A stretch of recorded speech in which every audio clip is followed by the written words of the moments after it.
Kane Lesser grew up with dreams of becoming a world-renowned fashion designer.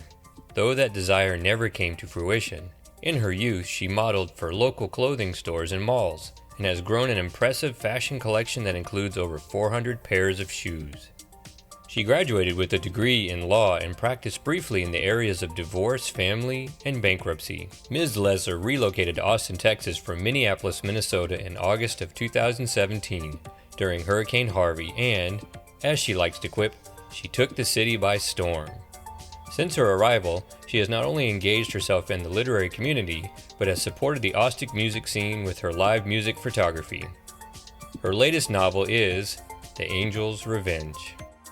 So Kane, how does living in Austin feed your creative self?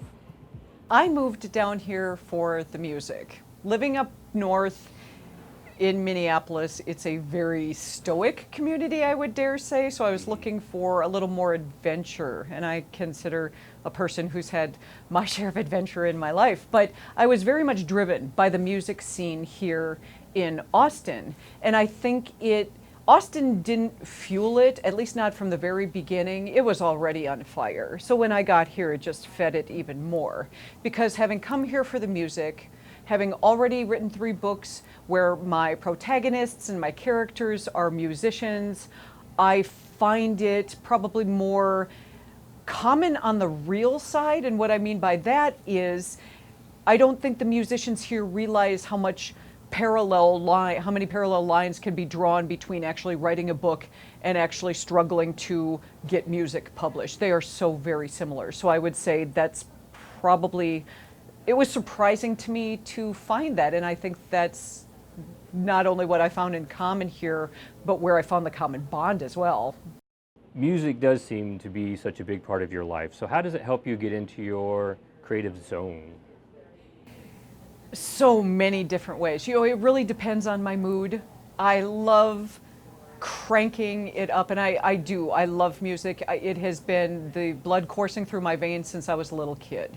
My sister's been a DJ at a radio station for 30 years of her life. My brother's got a PhD in music. I've always been immersed in it.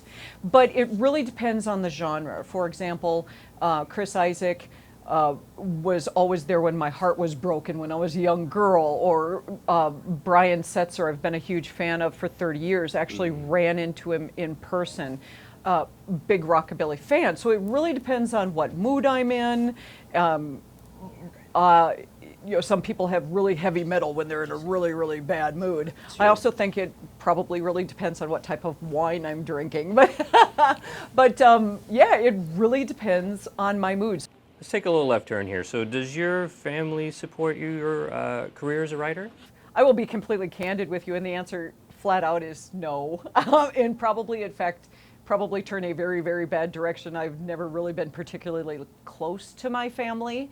And when I started writing and I started my own webpage and my own blog, they say that what you write about is going to be the best thing that you know, because it comes from real life experience. And I started writing about my father, who died when he was very, very young. He was 52. And it was very hard on my entire family. It just came completely out of the blue, of course, wasn't expected. And I always had a very, very strained relationship with my father. And I wrote very, very candidly about it. But as I've gotten older in my life, I understand. It becomes more and more clear to me why my father was the way he was. And I started writing about this. And I wrote an essay that was about a dozen pages. I actually won an award on it. It was called I Never Knew All Too Well.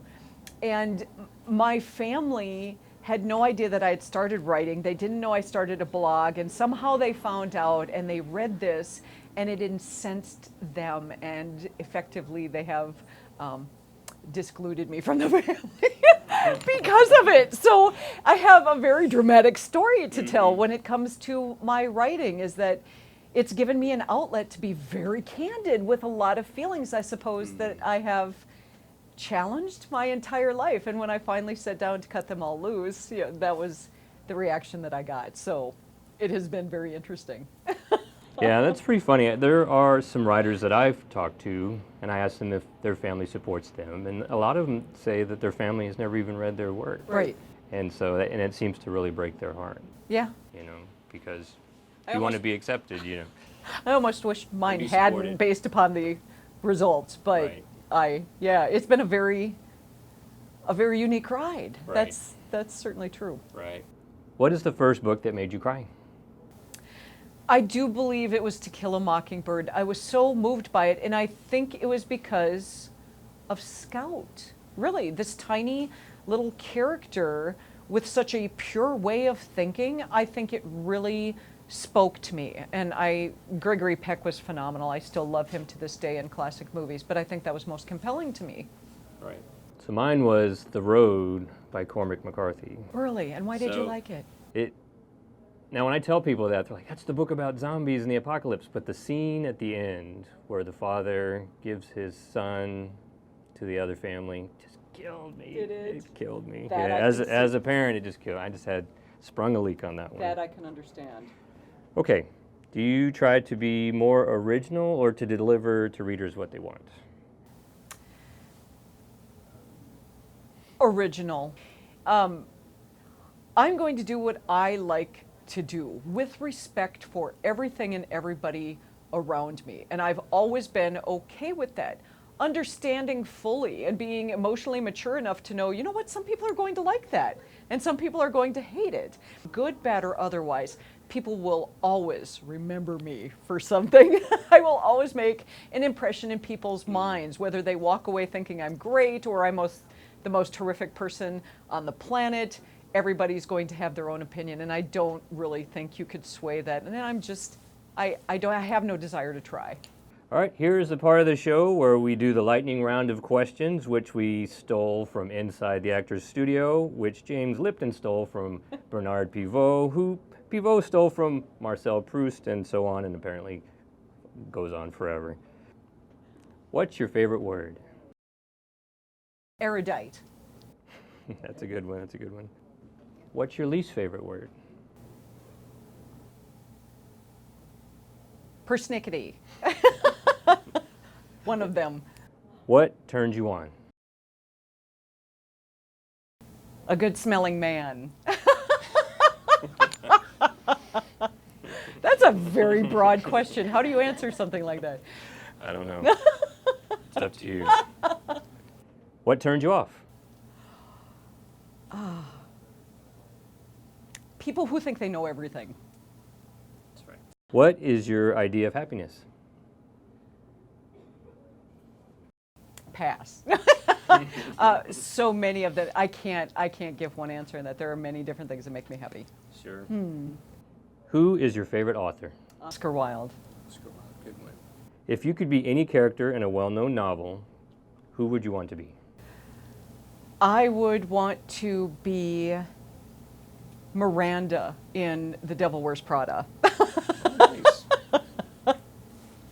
What profession other than your own would you want to attempt? Fashion designer. I've wanted to be one since I was 10 years old. Excellent. What profession would you least want to do? Customer service or sales. I just would be a zombie. No. If heaven exists, what would you like to hear God say to you when you arrive at the check-in desk? I would love to hear God say, you're here right when you're supposed to be. I put you on earth. You did a phenomenal job. You did all you could. Welcome home.